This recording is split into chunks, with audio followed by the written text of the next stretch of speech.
అమ్ముతూ ఉంటారు మొక్కలు. ఎప్పుడైనా గమనించారా? ఇవి మనం ఏదైతే కుండీ వీటికి వాడతామో వాటికన్నా పెద్ద సైజులోని ఈ మొక్కలు మనకి నర్సరీస్లో ఇస్తూ ఉంటారు.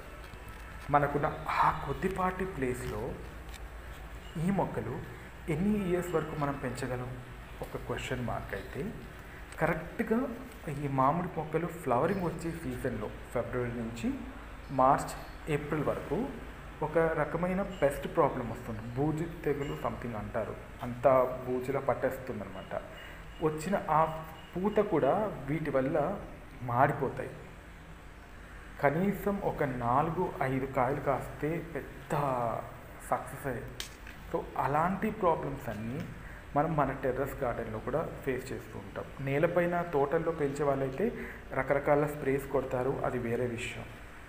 మనకున్న ఆ కొద్దిపాటి ప్లేస్లో మనం ఇష్టంగా పెంచుకునే ఈ మామిడి మొక్కలు అలా ఫ్లవరింగ్తో మాడిపోతూ ఉంటే చాలా వరకు డిసప్పాయింట్ అవుతాం కదా. సో ఈ మొక్కల్ని వీటికి రిప్లేస్గా మనం ఏ వెరైటీ పెంచుకుంటే త్రూఅవుట్ ద ఇయర్ మనం ఎప్పుడు మ్యాంగో ఫ్లేవర్ని ఇష్టంగా మన కిచెన్లో వాడుకోవచ్చు అనే దానికి సొల్యూషన్గా ఈ వీడియోలో నేను 2 రకాల మ్యాంగో ప్లాంట్స్ మీకు చెప్పబోతున్నాను.